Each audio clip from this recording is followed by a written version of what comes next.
Hello genius, welcome to our channel enlightenment physics. आज हम लोग हायर इंजीनियरिंग मैथमेटिक्स का कॉन्टिन्यूटी चैप्टर को देखेंगे। इस चैप्टर का क्लास 12 में भी बहुत इम्पोर्टेंसी है और इसको हम लोग बेसिक्स से लेकर हाई लेवल तक लेके जाएंगे। तो पहले कॉन्टिन्यूटी को जानने से पहले हम लोगों को जानना है कि एक फंक्शन क्या चीज़ होता है, क्योंकि ये जो कॉन्टिन्यूटी चीज़ है ये हम लोग फंक्शन के ऊपर ही देखेंगे कि एक फंक्शन कॉन्टिन्यूअस है कि नहीं है। उसके बाद हम लोग देखेंगे कॉन्टिन्यूअस एंड डिसकॉन्टिन्यूअस फंक्शन क्या होता है और उसके बाद देखेंगे टाइप ऑफ डिसकॉन्टिन्यूटी। एक चीज़ याद रखना चाहिए कि कॉन्टिन्यूटी चैप्टर एक क्लास में ख़त्म होना थोड़ा सा मुश्किल है, इसलिए मेरा ये ओपिनियन है कि इस वीडियो को आप फुल देखें और इस वीडियो सीरीज का और 2 वीडियो आएगा जहाँ पर मैं ज़्यादा एग्जाम्पल के साथ कॉन्टिन्यूटी चैप्टर को क्लियर करूँगा। तो पहले जाते हैं फंक्शन के ऊपर कि फंक्शन क्या चीज़ होता है। फंक्शन एक स्पेशल टाइप का रिलेशन होता है between two set of variables के अंदर, और ज़्यादातर हम लोग फंक्शन को एफ एक्स या फिर जी एक्स या फिर एच एक्स ऐसे लिखते हैं।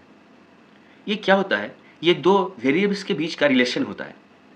जैसे मान लीजिए मैं लिख रहा हूँ F X equal to 2x plus 1। ये वन काइंड ऑफ रिलेशन है, किसके और किसके बीच में, ये एफ एक्स और एक्स के बीच में। आप इस एफ एक्स को y भी समझ सकते हैं कि y equal to 2x plus 1। तो यहाँ पर x और y के बीच में एक रिलेशन ये दिखा रहा है। कैसे, देखिए अगर मैं यहाँ पर x इक्वल टू 1 पुट करूँ तो y का वैल्यू आएगा 2 इंटू 1 प्लस 1 यानी 3। अगर मैं x इक्वल टू 2 पुट करूँ तो y इक्वल टू आएगा 2 इंटू 2 प्लस 1 4 प्लस 1 मतलब 5। तो यहाँ पर दिखा रहा है कि कोई भी एक x के वैल्यू के लिए कॉरस्पॉन्डिंग हम लोगों को y का वैल्यू मिलेगा। यहाँ पर ये जो देख रहे हैं ये एक रिलेशन है, और इस रिलेशन में ये जो x है, इस x को हम लोग बोलते हैं इनपुट, और ये जो y है इस y को बोलेंगे हम लोग आउटपुट। तो ये रिलेशन को हम लोग फंक्शन तभी बोल पाएंगे जब दो कंडीशन फुलफिलमेंट होगा, और वो दो कंडीशन क्या है। पहला कंडीशन है एवरी इनपुट के लिए एक यूनिक आउटपुट मिलेगा, और दूसरा कंडीशन क्या है, कोई भी इनपुट के लिए दो आउटपुट का वैल्यू नहीं आएगा। तो अगर ये दो कंडीशन फुलफिलमेंट हो गया तो उस रिलेशन को हम लोग फंक्शन बोलेंगे। रिलेशन में हम लोग x का वैल्यू 1 पुट करें, हमेशा ही y का वैल्यू 3 मिलेगा, तो 3 का वैल्यू यूनिक है, तो इसको हम लोग फंक्शन बोल सकते हैं।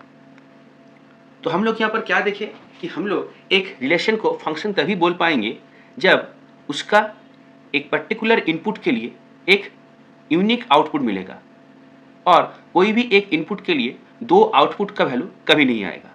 मैथमेटिकल टर्म में इस इनपुट को हम लोग बोलते हैं डोमेन, और आउटपुट को हम लोग बोलते हैं रेंज। तो हम लोग क्या बोल सकते हैं कि एक डोमेन के लिए कभी भी दो रेंज का वैल्यू नहीं होगा। अगर ऐसा कोई रिलेशन मिल रहा है तो उसको हम लोग फंक्शन बोलेंगे। कुछ एग्जाम्पल देखते हैं। रिलेशन लिख रहा हूँ जहाँ पर एफ एक्स इक्वल टू है 2x माइनस 1, ये हो गया एक नंबर रिलेशन। और एक तो रिलेशन मैं यहाँ पर लिख रहा हूँ जो है F X equal to root X. अगर इस रिलेशन में मैं x का वैल्यू 1 पुट कर रहा हूँ तो एफ एक्स का वैल्यू कितना आएगा, एफ एक्स का वैल्यू आ जाएगा 2 इंटू 1 माइनस 1 यानी 1। x का वैल्यू मैं 2 पुट कर रहा हूँ तो एफ एक्स का वैल्यू कितना आएगा, 2 इंटू 2 माइनस 1 यानी 3। ऐसे ही अगर मैं बहुत सारा x का वैल्यू यहाँ पर पुट करूँ, कभी हम लोगों का एफ एक्स का वैल्यू दो नहीं मिलेगा, एक ही मिलेगा। कोई भी पर्टिकुलर x के वैल्यू के लिए हमेशा ही एक ही वैल्यू मिलेगा, तो इसलिए ये एफ एक्स हो गया फंक्शन। तो इसको हम लोग फंक्शन बोल सकते हैं। लेकिन देखिए जब यहाँ पर मैं कर रहा हूँ F X equal to root X, देखिए जब x का वैल्यू हम लोग पुट करेंगे 4 तो एफ एक्स का वैल्यू कितना आएगा, देखिए आएगा √4 यानी ±2। देखिए वैल्यू 2 ही है लेकिन दो वैल्यू मिल रहा है, कभी +2 मिल रहा है कभी -2 मिल रहा है।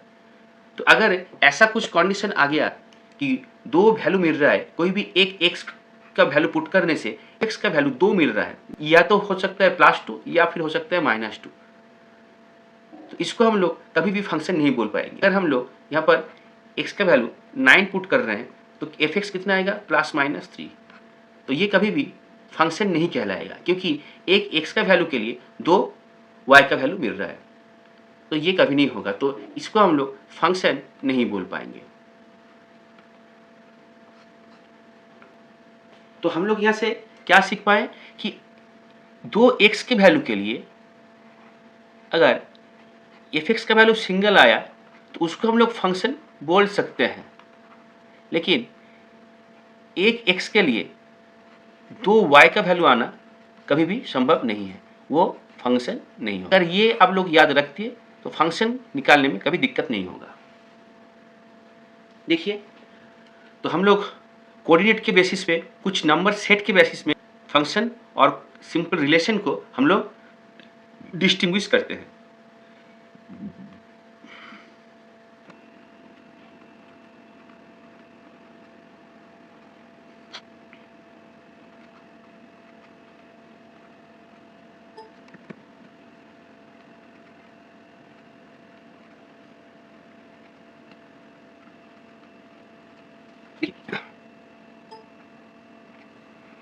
तो देखिए 3 सेट ऑफ नंबर्स हैं, ये है एक नंबर सेट, ये 2 नंबर और ये 3 नंबर। तो यहाँ पर कौन सा वाला एक फंक्शन को दिखा रहा है और कौन सा वाला नहीं, यहाँ से हम लोग समझेंगे।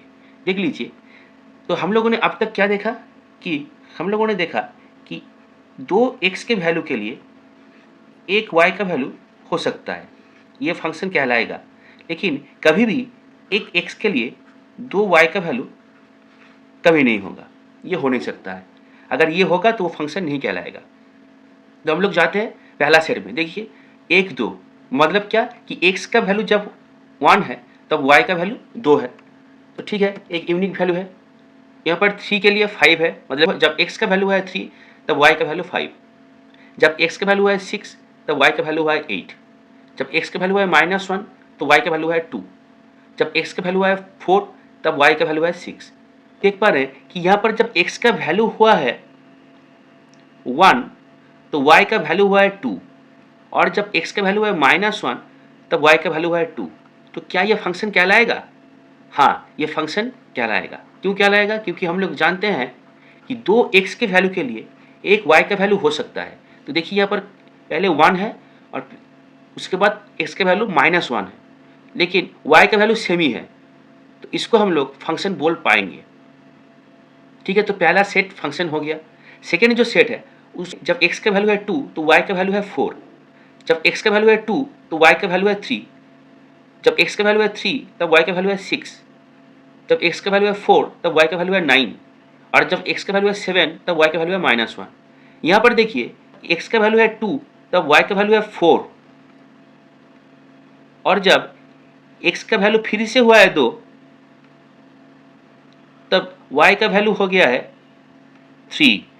तो यहाँ पर हम लोग क्या देख पा रहे हैं कि x का वैल्यू सेम है लेकिन y का वैल्यू अलग अलग आ रहा है। तो ये तो हम लोग पहले ही देख चुके हैं कि ये कभी नहीं हो सकता है कि एक ही x के वैल्यू के लिए दो y का वैल्यू हो जाएगा। अगर ऐसा हुआ तो उसको हम लोग रिलेशन बोलेंगे, फंक्शन नहीं। तो ये फंक्शन नहीं है। लास्ट सेट को देख लेते हैं हम लोग। देखिए लास्ट सेट को देखिए, लास्ट सेट जो है वहाँ पर देखिए जब x का वैल्यू है 4 तब y का वैल्यू है 2, जब x का वैल्यू है -7 y का वैल्यू है +6, और जब x का वैल्यू है -1 तब y का वैल्यू है -2, और जब x का वैल्यू है 1 तब y का वैल्यू है 8। तो देखिए यहाँ पर हर एक यूनिक x के लिए यूनिक y वैल्यू है, तो इसको हम लोग तो इजीली फंक्शन बोल ही सकते हैं। क्यों बोल पाएंगे? क्योंकि हर एक x के वैल्यू के लिए अलग अलग y का वैल्यू है, तो ये भी फंक्शन है। आशा करता हूँ कि आप लोग इस चीज़ को समझ पा रहे हैं कि कोई भी x का एक वैल्यू के लिए दो y का वैल्यू कभी नहीं हो सकता है। चलिए और एक एग्जाम्पल देख लेते हैं।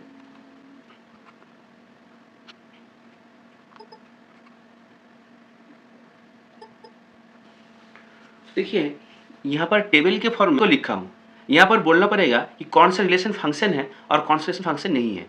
तो हम लोग क्या जानते हैं, कोई भी एक x का वैल्यू के लिए कभी भी 2 y का वैल्यू नहीं हो सकता है, ये गलत हो जाएगा, ये फंक्शन नहीं कहलाएगा। लेकिन 2x की वैल्यू के लिए 1 y का वैल्यू हो सकता है।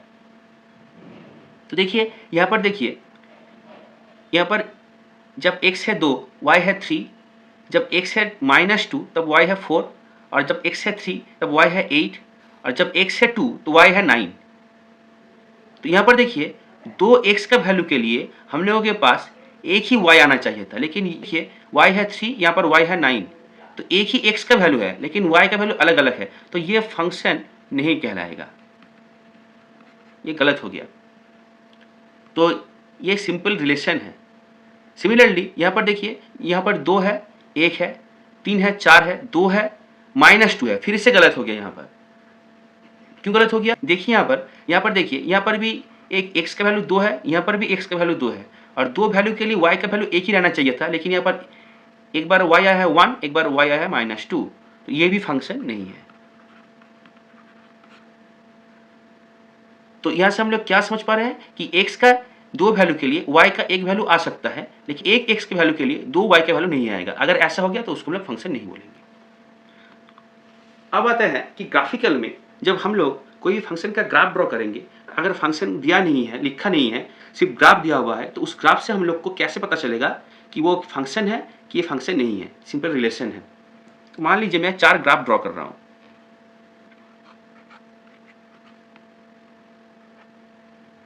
तो x एक्सिस और ये है fx, ये भी x, ये fx, ये भी x,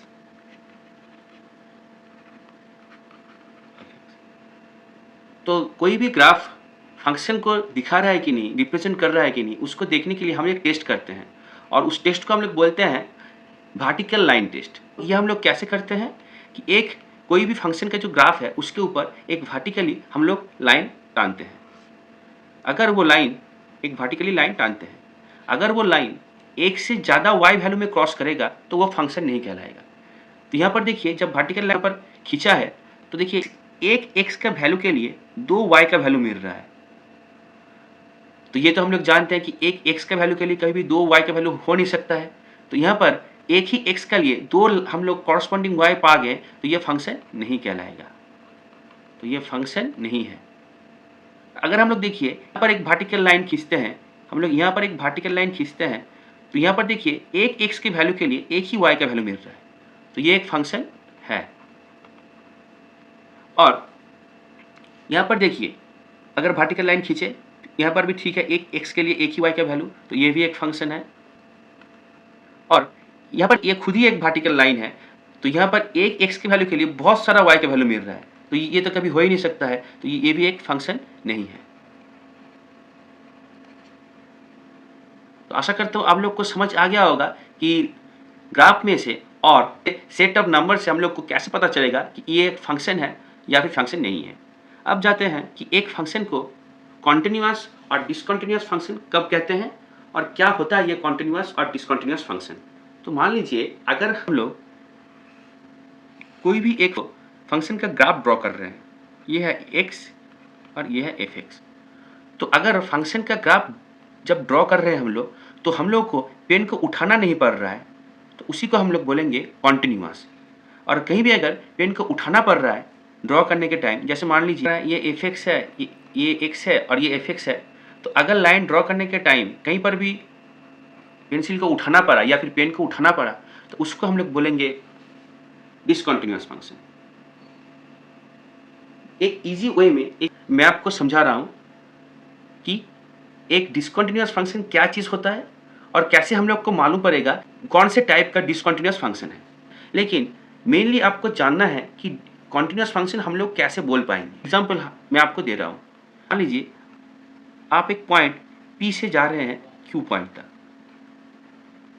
और मानिए आप ऐसे जा रहे हैं, तो अगर मैं आपसे पूछूं ये जो लाइन है ये कॉन्टिन्यूअस है कि नहीं, लेकिन आप ये पूरा जो रास्ता है ये देख नहीं पा रहे, आपको मैंने यहाँ पर एक तो पॉइंट है जिस पॉइंट का नाम दे दिया मैंने A पॉइंट, को मैंने इस ए पॉइंट में बैठा दी और बोले कि आप बोलिए ये जो लाइन है ये लाइन कॉन्टिन्यूअस है कि नहीं है। तो अगर आपको बोलना है कि ये लाइन कॉन्टिन्यूअस है कि नहीं है तो क्या करना पड़ेगा, आपको पहले यहाँ से चेक करना पड़ेगा, मतलब क्या, पी पॉइंट से चेक करना पड़ेगा कि पी पॉइंट से ए पॉइंट तक आप कॉन्टिन्यूअसली जा पा रहे हैं कि नहीं, मतलब इस लाइन से आप कॉन्टिन्यूअसली जा पा रहे हैं कि नहीं ए पॉइंट तक। अगर कॉन्टिन्यूअसली जा पाए तो क्या बोल पाएंगे कि हाँ कि पी से ए तक जो लाइन है वो कॉन्टिन्यूअस है, कहीं पर भी डिस्क्रीट नहीं है या फिर कहीं पर भी गैप नहीं है। सिमिलरली आप फिर से क्यू से जाएंगे, क्यू से जाके ए तक पहुंचेंगे इस लाइन की तरफ, इस लाइन के ऊपर से, तो क्या हुआ कि क्यू से भी ए तक जो लाइन है वो कॉन्टिन्यूअस हो गया, तो पी से ए तक भी कॉन्टिन्यूअस हो गया और क्यू से ए तक भी कॉन्टिन्यूअस हो गया। लेकिन यहाँ पर भी एक चीज़ देखना है कि ए पॉइंट में भी वो लाइन है कि नहीं है। अगर सोचिए कि आप पी से ए तक आए और क्यू से ए तक आए लेकिन ए पर उस लाइन का कोई नामो निशान नहीं है तो क्या होगा, तो वो लाइन कॉन्टिन्यूअस नहीं होगा, यहाँ पर एक गैप मिल जाएगा, तो इसको हम लोग पी से क्यू तक कॉन्टिन्यूअस नहीं बोल पाएंगे। तो यहाँ से हम लोग क्या समझ पा रहे हैं, तो कोई भी एक लाइन को कॉन्टिन्यूअस बोलने के लिए हम लोग को क्या करना है, कोई भी एक पॉइंट पकड़ना है। जैसे हम लोगों ने यहाँ पर ए पॉइंट को पकड़ लिया था, उस पॉइंट के लेफ्ट साइड से हम लोगों को उस पॉइंट की तरफ आना है, देखना है कि वो लाइन कॉन्टिन्यूअस है कि नहीं है। फिर उस लाइन के दाहिने तरफ से उस पॉइंट की तरफ आना है, देखना है कि वो लाइन कॉन्टिन्यूअस है कि नहीं है। और कुछ जिस पॉइंट से हम लोग देख रहे हैं कि वो कॉन्टिन्यूअस है कि नहीं है, उस पॉइंट में भी उस लाइन का कुछ नामो निशान है कि नहीं, वो देखना है। अगर ये तीनों कंडीशन फुलफिलमेंट हो गया तो हम लोग बोलेंगे कि ये लाइन कॉन्टिन्यूअस है। तो यहाँ पर जब हम लोगों ने P से A की तरफ आए तो देखिए हम लोगों ने क्या किया, हम लोगों ने A का जो लेफ्ट साइड है वहाँ से A की तरफ आया। तो कहीं भी अगर हम लोग देखिए, अगर हम लोग x और y का वैल्यू यहाँ पर पुट करें, अगर इस पॉइंट के लेफ्ट की तरफ से हम लोग आ रहे हैं तो देखिए इस पॉइंट का कम का वैल्यू से हम लोग x की तरफ आ रहे हैं, मतलब कि इधर जब भी जाएंगे हम लोग को जो पॉइंट पकड़े हैं उससे कम वैल्यू मिलेगा। तो इसको हम लोग कैसे लिखते हैं, हम लोग लिखते हैं जब हम लोग कोई भी पॉइंट का लेफ्ट साइड में से उस पॉइंट की तरफ आते हैं तो उसको हम लोग लिखते हैं limit x tends to a minus, और जब राइट साइड से आते हैं तो हम लोग उसको लिखते हैं limit x tends to a plus. तो इसका मतलब क्या हुआ कि यहाँ पर देखिए पॉइंट क्या है, a पॉइंट है, ए पॉइंट के लेफ्ट साइड से हम लोग आ रहे हैं तो उसका कम कोई वैल्यू में से हम लोग ए की तरफ आ रहे हैं, तो इसको हम लोग बोलेंगे ए माइनस, मतलब ए से कम वैल्यू यानी माइनस में से हम लोग ए की तरफ आ रहे हैं। और जब राइट साइड में से ए की तरफ आएंगे, ए से ज़्यादा वैल्यू से हम लोग ए की तरफ आ रहे हैं तो उसको हम लोग ए प्लस में से ए की तरफ आ रहे हैं वो दर्शा रहे हैं। जब हम लोग लेफ्ट की तरफ से आते हैं तो इसको हम लोग बोलते हैं लेफ्ट हैंड लिमिट, मतलब यहाँ पर जो limit x tends to a negative है इसको हम लोग बोलेंगे लेफ्ट हैंड लिमिट, और जो a प्लस है हम लोग a पॉइंट के राइट साइड में से a की तरफ आ रहे हैं इसको हम लोग बोलेंगे राइट हैंड लिमिट। तो अगर ये फंक्शन कॉन्टिन्यूअस है तो यहाँ पर तीन कंडीशन फुलफिलमेंट करना पड़ेगा, और वो तीन कंडीशन क्या क्या है हम लोग देख लेते हैं। पहला कंडीशन है फंक्शन है, उस फंक्शन को जिस पॉइंट में हम लोग कॉन्टिन्यूअस निकालना चाह रहे हैं उस पॉइंट में फंक्शन को डिफाइन होना होगा।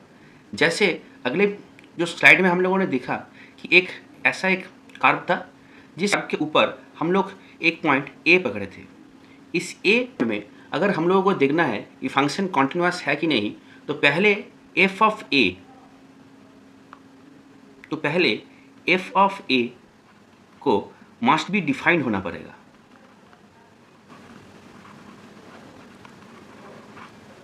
ये हो गया पहला कंडीशन। अगर फंक्शन इस पॉइंट में डिफाइंड नहीं हो रहा है तो वो फंक्शन कॉन्टिन्यूअस नहीं कहलाएगा। सेकेंड कंडीशन क्या है, second condition left hand limit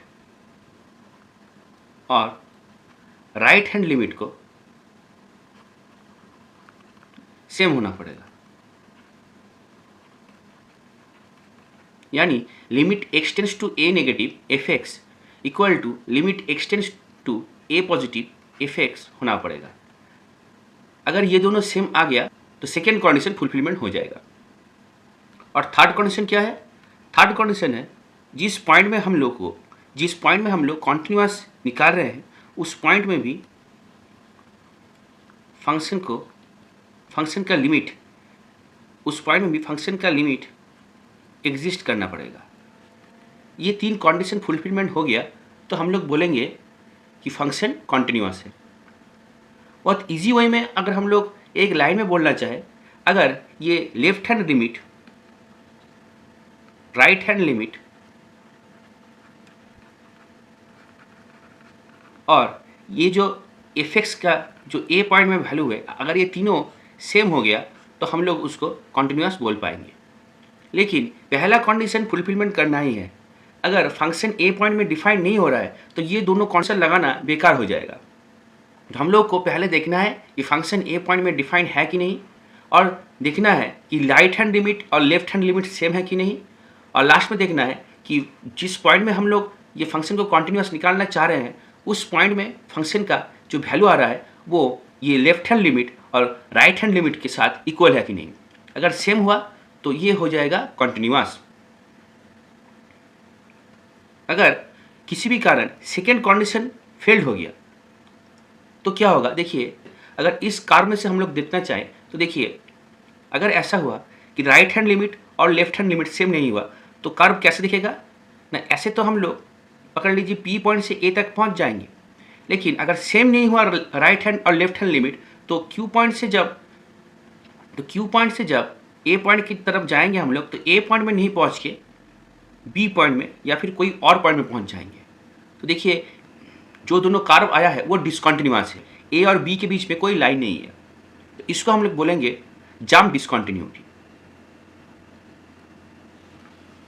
और अगर किसी भी कारण थर्ड कंडीशन फुलफिलमेंट नहीं हुआ, फर्स्ट और सेकंड हो गया है लेकिन थर्ड कंडीशन फुलफिलमेंट नहीं हो रहा है, यानी आप बी से ए चले आए हैं और इधर भी क्यू से ए आप चले आए हैं, लेकिन ए पॉइंट में जो फंक्शन का लिमिट है वो एग्जिस्ट नहीं कर रहा है, तब भी यहाँ पर कॉन्टिन्यूअस फंक्शन नहीं आएगा।